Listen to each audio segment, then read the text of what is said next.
Hello' বন্ধু বান্ধৱীসকল, আশা কৰোঁ আপোনাক সকলোৱে ভালে আছে। তো আজি মই লৈছোঁ আপোনালোকৰ বাবে এটা নতুন ভিডিঅ'টো হ'ল যে ফাইনালি আৰম্ভ হৈ গ'ল ফ্ৰী ই ৰিক্সা আৰু মফেটৰ বাবে অনলাইন আবেদন। তো আপোনালোকে যদি ফ্ৰী ই ৰিক্সা আৰু মফেট ল'ব বিচাৰে তো আপোনালোকক আবেদন কৰিব লাগিব। তো ইয়াৰ আগত মই ভিডিঅ' আপলোড কৰিছিলোঁ, তাতে মই জনাই দিছিলোঁ যে 1 ডিচেম্বৰৰ পৰা অনলাইন এপ্লাই আৰম্ভ হ'ব। তো ফাইনেলি আৰম্ভ হৈ গৈছে। তো আপোনালোকে যদি ফ্ৰী ই ৰিক্সা আৰু মফেটখন ল'ব বিচাৰে তো আপোনালোকে কেনেকৈ আবেদন কৰিব, তো আজিৰ এইটো ভিডিঅ'ত মই আপোনালোকক এইটো যে জনাই দিম কি ডকুমেণ্টছৰ প্ৰয়োজন হ'ব। তো সকলো ডিটেইলছ আজিৰ এইটো ভিডিঅ'ত মই আপোনালোকক এইটো যে জনাই দিম। তো ভিডিঅ'টো অলপো স্কিপ নকৰাকৈ প্ৰথমৰ পৰা শেষলৈ চাই থাকিব। আৰু যদি মোৰ চেনেলত নতুন হৈ আছে তেনেহ'লে প্লিজ চেনেলটো ছাবস্ক্ৰাইব কৰিব আৰু কাষত থকা বেল আইকনটো অন কৰি দিব। আৰু এইটো ভিডিঅ' আপোনাৰ বন্ধু বান্ধৱীসকলৰ ওচৰত হোৱাটছআপত ফেচবুকত যিমান পাৰে আপোনালোকে শ্বেয়াৰ কৰি দিব, যাতে সকলোৱে এই ভিডিঅ'টো চাই ফ্ৰী ই ৰিক্সা আৰু মফেটৰ বাবে অনলাইন আবেদন কৰিব পাৰে। তেন্তে বলক ভিডিঅ'টো আৰম্ভ কৰোঁ। ফ্ৰী ই ৰিক্সা আৰু মফেটৰ বাবে আপোনালোকে আবেদন কৰিব লগা হ'লে আপোনাক এইটো ৱেবছাইটত আহিব লাগিব। আৰু এইটো ৱেবছাইটৰ লিংক মোৰ হোৱাটছআপ চেনেলত আপোনালোকে পাই যাব। তো তাতে ক্লিক কৰি দিয়াৰ আপোনাৰ সন্মুখত এনেকুৱাকৈ পেজটো অ'পেন হ'ব। তো আপোনালোকে যদি মোৰ হোৱাটছআপ চেনেলটো এতিয়ালৈকে ফ'ল' কৰা নাই তো সোনকালে আপোনালোকে মোৰ হোৱাটছআপ চেনেলটো ফ'ল' কৰি ল'ব। তাতে আপোনালোকে এই লিংকটো পাই যাব। তো তাতে ক্লিক কৰি দিয়াৰ লগে আপোনাৰ সন্মুখত এনেকুৱাকৈ পেজটো অ'পেন হ'ব। তো ফাইনেলি আৰম্ভ হৈ গৈছে। তো সোনকালে আপোনালোকে আবেদন কৰি লৈ লওক। তো কেনেকৈ আবেদন কৰিব, তো আপোনালোকে ভিডিঅ'টো অলপো স্কিপ নকৰাকৈ চাব। মই A to Z আপোনালোকক জনাই দিম। তো চাওক, ইয়াতে আপোনালোকে এইটো ৱেবছাইটত অহাৰ পিছত আপোনালোকে ইয়াতে সকলো ডিটেইলছ আপোনালোকে চাব পাৰিব। চাওক, ইয়াতে ওপৰত লিখা আছে Assam linguistic minority development board. তো ইয়াৰ আগত মই এটা ভিডিঅ' আপলোড কৰিছিলোঁ। তো তাতে জনাই দিয়া হৈছিল যে 1 তাৰিখৰ পৰা আৰম্ভ হ'ব। তো ফাইনেলি আৰম্ভ হৈ গৈছে। আৰু কোনটো বৰ্ডৰ পৰা আহিব এইটো তাতে জনাই দিয়া হৈছিলে, আছাম লিংগুইষ্টিক মাইনৰিটিজ ডেভেলপমেণ্ট বৰ্ডৰ ফালৰ পৰা। তো এতিয়া আপোনালোকে এইটো ৱেবছাইটত অহাৰ পিছত আপোনালোকে স্ক্ৰল ডাউন কৰিব। ইয়াতে আপোনালোকে গাইডলাইনসমূহ দিয়া হৈছে। তো আপোনালোকে ভালকৈ পঢ়ি চাব। চোৱাৰ পিছত আপোনালোকে আবেদন কৰিব। ইয়াতে সকলো ডিটেইলছ আপোনাৰ ইয়াতে জনাই দিয়া হৈছে। তো তাৰপিছত চাওক, ইয়াতে আপোনালোকে তিনিটা অপশ্যন পাব। এটা হ'ল এপ্লিকেশ্যন ফৰ্ম ফিল আপ, আৰু এটা হ'ল ফৰ্ম ৰিপ্ৰিণ্ট, আৰু এটা হ'ল download form fill up steps. আপুনি চাব পাৰিছে তিনিটা ইয়াতে ষ্টেপ দিয়া আছে। তো ইয়াৰ পৰা প্ৰথম যিটো আছে এপ্লিকেণ্ট ফৰ্ম ফিল আপ। তো ইয়াতে আপোনাক ক্লিক কৰিব লাগিব। তো আপোনাক ইয়াতে ক্লিক কৰি দিব। তো ইয়াতে ক্লিক কৰাৰ লগে লগে আপোনাৰ সন্মুখত এনেকুৱাকৈ পেজটো অ'পেন হ'ব। তো এতিয়া আপোনালোকে চাওক, তলত লিখা আছে 1 নম্বৰ আইটেম ইনফৰমেশ্যন। তো প্ৰথমতে আপোনাক ইয়াতে চিলেক্ট কৰিব লাগিব। তো ইয়াতে লিখা আছে select the item for which your want to apply. তো এতিয়া আপোনালোকে ইয়াতে ক্লিক কৰিব লাগিব। চিলেক্ট আইটেম যিটো আছে ইয়াতে আপোনাক ক্লিক কৰিব লাগিব। তো আপুনি ইয়াতে ক্লিক কৰিব। ক্লিক কৰাৰ লগে লগে আপোনাৰ দুটা অপশ্যন পাব। এটা হ'ল আপোনাৰ মফেট আৰু এটা হ'ল ই ৰিক্সা। তো এজন মানুহ এটাহে আপোনালোকে আবেদন কৰিব পাৰিব। ইয়াৰ আগত মই ভিডিঅ'ত কিন্তু কৈ দিছিলোঁ যে এজন মানুহ এটাহে এপ্লাই কৰিব পাৰিব। আপুনি কোনটো ল'ব বিচাৰে সেইটো চিলেক্ট কৰিব লাগিব। যদি আপোনালোকে মফেটখন ল'ব বিচাৰে তো আপোনালোকে মফেটখন চিলেক্ট কৰিব। আৰু যদি আপোনালোকে মফেট নালাগে, আপোনাক ই ৰিক্সাখন লাগে, তো আপুনি ই ৰিক্সাখন চিলেক্ট কৰি ল'ব। তো আপোনালোকক ই ৰিক্সাখন এপ্লাই কৰি মই আপোনালোক দেখুৱাই আছোঁ। তো এতিয়া চাওক, ই ৰিক্সাখন মই ইয়াতে চিলেক্ট কৰি লৈ লৈছোঁ। এতিয়া আপুনি স্ক্ৰল ডাউন কৰিব। স্ক্ৰল ডাউন কৰি চাওক, এতিয়া আপোনালোকে 2 নম্বৰত আপোনালোক পাৰ্চনেল ইনফৰমেশ্যনটো আপোনাক দিব লাগিব। তো পাৰ্চনেল ইনফৰমেশ্যন আপোনালোকে কি দিব, প্ৰথমতে গাৰ্জেন নেম, তো আপোনাৰ ঘৰৰ মুৰব্বীৰ নামটো দিব। ইয়াৰ পিছত আপোনালোকে কেণ্ডিডেট নেম আপোনাক দিব লাগিব। আপোনাৰ নামটো ইয়াতে দি দিব। ইয়াৰ পিছত আপোনাৰ ফাদাৰ্ছ নেমটো আপোনাক দিব লাগিব, ফাদাৰ্ছ গাৰ্জেন নেম। তো আপোনালোকে ইয়াতে দি দিব। ইয়াৰ পিছত আপোনালোকে মোবাইল নম্বৰ, তো মোবাইল নম্বৰটো যেতিয়া আপোনালোকে দিব সেইটো আপোনালোকে এক্টিভ থকা দিব। ইয়াতে কোৱা হৈছে SMS উইল বি চেণ্ট। যদি আপোনালোকে এক্টিভ থকা নিদিয়ে তো আপোনাৰ কিন্তু এপ্লাই কৰিব নোৱাৰিব। এক্টিভ থকা মোবাইল নম্বৰটো দিব। ইয়াৰ পিছত আপোনাৰ জেণ্ডাৰটো চিলেক্ট কৰিব লাগিব। তাৰপিছত আপোনালোকে ভিলেজ বা টাউন, আপুনি ক'ত বসবাস কৰে, গাঁৱত বসবাস কৰে নে আপোনাৰ টাউনত বসবাস কৰে সেইটো চিলেক্ট কৰিব লাগিব। ইয়াৰ পিছত পোষ্ট অফিচটো আপোনাক ইয়াতে দিব লাগিব। তো আপোনাৰ এৰিয়া পোষ্ট অফিচটো আপোনাক ইয়াতে দিব লাগিব। ইয়াৰ পিছত পুলিচ ষ্টেচনটো আপোনাক ইয়াতে দিব লাগিব। ইয়াৰ পিছত চিলেক্ট ষ্টেটটো আপোনাক ইয়াতে চিলেক্ট কৰিব লাগিব। তো আছামটো ইয়াতে চিলেক্ট কৰি লৈ ল'ব।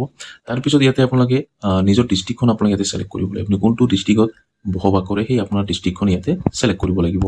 ইয়াৰ পিছত চাওক, ইয়াতে আপোনালোকে পোষ্টেল পিন, তো আপোনাৰ পোষ্ট অফিচৰ যিটো এৰিয়া পিন কোড সেই পিন কোডটো আপোনাক ইয়াতে দিব লাগিব।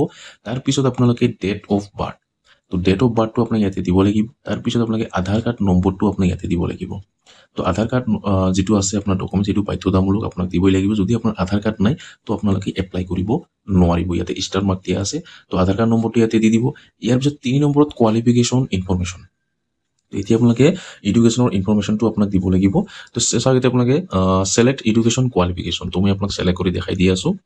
যেতিয়া আপোনালোকে ইয়াতে ক্লিক কৰিব, ইয়াতে আপোনালোকে কি পাছ কৰিছে সেইটো আপোনালোকে ইয়াতে চিলেক্ট কৰিব লাগিব। যদি আপোনালোকে চাওক ক্লাছ 5, যদি আপোনালোকে 5 ক্লাছ পাছ কৰিছে তো আপুনি এইটো সিলেক্ট কৰিব পাৰিব বা আপোনালোকে যদি মেট্ৰিক পাছ কৰিছে এইটো আপুনি সিলেক্ট কৰিব বা আপোনালোকে যদি গ্ৰেজুৱেশ্যন পাছ কৰিছে তো আপুনি এইটো সিলেক্ট কৰি লৈ ল'ব তো আপুনি কি পাছ কৰিছে সেইটো এডুকেশ্যন কোৱালিফিকেশ্যনটো আপুনি সিলেক্ট কৰি লৈ ল'ব তো মই এক্সাম্পল হিচাপে মই এইটো পাছ যিটো আছে ক্লাছ 5 সেইটো মই সিলেক্ট কৰি লৈ লৈছোঁ ইয়াৰ পিছত চাইতে আপোনালোকে ক্লাছ 5ৰ যিটো সিলেক্ট যেতিয়া কৰিব ল'ব আপোনাৰ যিটো ৰাইট কোৱালিফিকেশ্যন সেইটো আপোনাক দিব নালাগে সাপোজ এতিয়া যদি আপোনালোকে মেট্ৰিক বা আপোনালোকৰ যদি গ্ৰেজুৱেশ্যন এইটো যদি আপুনি সিলেক্ট কৰে সেইটো আপোনাক ইয়াতে দিব নালাগে এইটো অপশ্যনাল হৈ আছে ইয়াতে সিলেক্ট কৰিবই নালাগে চাওক ইয়াতে মই ক্লাছ 5টো সিলেক্ট কৰি লৈ লৈছোঁ তাৰপিছত চাওক এতিয়া আপোনালোকে 4 নম্বৰত ইয়াতে আপোনালোকে আদাৰ ইনফৰমেশ্যন তো এতিয়া আপোনালোকে আদাৰ্ছ ইনফৰমেশ্যনটো আপোনাক দিব লাগিব ইয়াতে আপোনালোকে সিলেক্ট ৰিলিজনটো আপোনাক সিলেক্ট কৰিব লাগিব ইয়াৰ পিছত আপোনালোকে কমিউনিটিটো আপোনাক ইয়াতে সিলেক্ট কৰিব লাগিব ইয়াৰ পিছত আপোনালোকে চাওক যেটো আপোনাৰ বয়স সেই বয়সটো আপুনি ইয়াতে ক্যালকুলেট কৰি আপুনি ইয়াতে বয়সটো দিব লাগিব তো চাওক এতিয়া আপোনালোকে যেতিয়া ইয়াতে আপোনালোকে সিলেক্টত ক্লিক কৰিব ইয়াতে এটা চাওক অপশ্যন পাব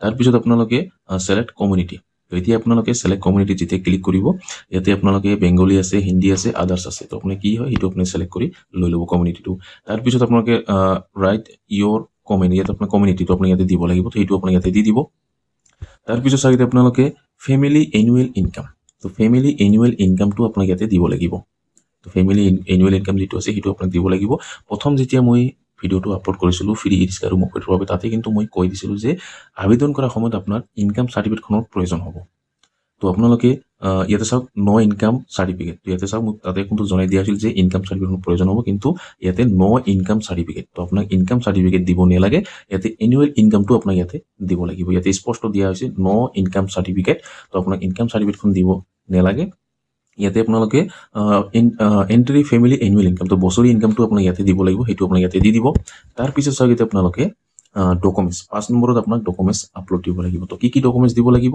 1 নম্বৰত আপোনাৰ আধাৰ কাৰ্ডখন লাগিব ইয়াতে আপোনাৰ ফাইলৰ সাইজসমূহ আপোনাক দিয়া হৈছে কি ফাইলত দিব লাগিব ইয়াতে অনলি পিডিএফ ফাইল ইয়াতে অনলি পিডিএফ ফাইলত আপোনাক দিব লাগিব আৰু 500 কেবিৰ ভিতৰত হ'ব লাগিব তেতিয়াহে আপোনাৰ ইয়াতে একচেপ্ট হ'ব এটো আপোনালোকে ভালকে মনত ৰাখিব ইয়াতে কিন্তু বহুতে ভুল কৰিব পিডিএফ ফাইল বনাব আৰু আপোনালোকে 500 কেবিৰ ভিতৰত হ'ব লাগিব তেতিয়াহে আপোনাৰ ইয়াতে আপলোড হ'ব তাৰ পিছত আপোনালোকে ভোটাৰ আইডি বা পান কাৰ্ড যিকোনো এটা আপোনাক ইয়াতে দিব লাগিব ইয়াতে সেমে হয় আপোনাৰ পিডিএফ ফাইল অনলি 500 কেবিৰ ভিতৰত হ'ব লাগিব তাৰ পিছত ড্ৰাইভিং লাইসেন্স তো ড্ৰাইভিং লাইসেন্সখন আপোনাক কিন্তু দিব লাগিব যিসকলৰ ড্ৰাইভিং লাইসেন্স আছে সেই সকলে ইয়াতে এপ্লাই কৰিব পাৰিব ইয়াতে ড্ৰাইভিং লাইসেন্সখন দিব লাগিব পিডিএফ ফাইল অনলি আৰু 500 কেবিৰ ভিতৰত হ'ব লাগিব তেতিয়াহে আপোনাৰ ইয়াতে আপলোড হৈ যাব তো আপোনালোকে নিশ্চয় গম পালে তো আপোনালোকে এনেকৈ আপোনালোকে ফৰ্মখন ফিল কৰি ল'ব তো আপোনালোকে ফিল কৰাৰ সময়ত আপোনালোকে ভালকে চাইছে আপোনালোকে ডিটেইলছবোৰ আপোনালোকে দিব যদি আপোনালোকে কিবা ভুল কৰে তো আপোনাৰ ফৰ্মখন আপোনাৰ ৰিজেক্ট হৈ যাব তো সেই কাৰণে আপোনালোকে আবেদন কৰাৰ সময়ত আপোনালোকে ভালকে চাই আপোনালোকে ফৰ্মবোৰ ফিল কৰিব এই ফৰ্মটো আপোনালোকে ফিল কৰিব বা আপোনালোকে ভালকে ডিটেইলছটো দি দিব তো আৰু এটা কথা আপোনালোকক জনাই দিও এটো নতুনকৈ আৰম্ভ হ'ল যোৱাকালিৰ পৰা এটো আৰম্ভ হৈ গৈছে হয়তো সাৰ্ভাৰটো অলপ প্ৰবলেম দিব পাৰে তো আপোনাক কোনো টেনচন কৰিব নালাগে তো আপোনালোকে যদি দিনত নোৱাৰে ৰাতিকে কৰিব তো আপোনালোকে অলপ আপোনাৰ যেটো ওয়েবসাইট সেই ওয়েবসাইটটো হয়তো আপোনাৰ অলপ চলিব পাৰে তো সেই কাৰণে আপোনালোকে টেনচন কৰিব নালাগে কাৰণ নতুনকৈ আৰম্ভ হৈ গৈছে কাৰণ একেলগে বহুত জনে মানুহ কৰিব বহুত মানুহে কিন্তু এপ্লাই কৰিব তো সেই কাৰণে হয়তো যেটো সাৰ্ভাৰ এই যেটো আপোনাৰ যেটো আপোনাৰ চলিব এইটো হয়তো একেলগে কাম হয়তো একেলগে বহুতে এপ্লাই কৰিব তাৰ কাৰণে ওয়েবসাইটটো অলপ স্লোকে চলিব তো আপোনাক কোনো টেনচন কৰিব নালাগে তো আপোনালোকে এপ্লাই কৰিব পাৰিব যদি যোগ্য হয় তো আপোনালোকে পাই যাব তো আৰু এটা কথা জনাই দিও যেটো আপোনালোকে ফৰ্ম পাইছে এই ফৰ্মখনৰ আপোনাৰ একো প্ৰয়োজন নাই ইয়াত এই ফৰ্মখনৰ ইয়াতে একো প্ৰয়োজন নাই কাৰণ ডকুমেন্টস চাওক ইয়াতে আপোনালোকে এই তিনিখন ডকুমেন্টস হলে আপোনালোকে কিন্তু ইয়াতে এপ্লাই কৰিব পাৰিব এই ফৰ্মখন যে আপোনালোকে ফিল কৰিব বা আপোনালোকে এই ফৰ্মখন যে আপোনালোকে পাইছে এই ফৰ্মখনৰ কাম একো নাই ইয়াত এই ফৰ্মখনো ইয়াতে আপলোড দিব নালাগে তো আপোনালোকে যদি